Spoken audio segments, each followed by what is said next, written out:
Assalomu alaykum aziz va hurmatli onaxonlar, opa-singillar. Sizlarni kirib kelayotgan bahorning birinchi bayrami 8-mart bayrami bilan tabriklayman.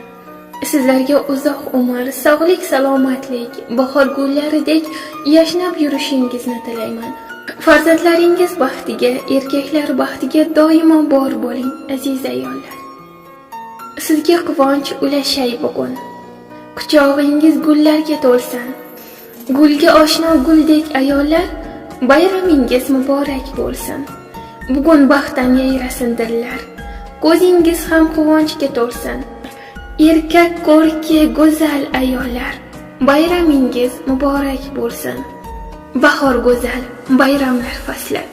Yana shunday bayramlar bo'lsin. Ta'zim damo sizga ayollar, bayramingiz muborak bo'lsin. Sizga baxtni tilayman mangu. Bu dunyoda baxtingiz ko'rsin. Chin yurakdan aytay ayollar, bayramingiz muborak bo'lsin.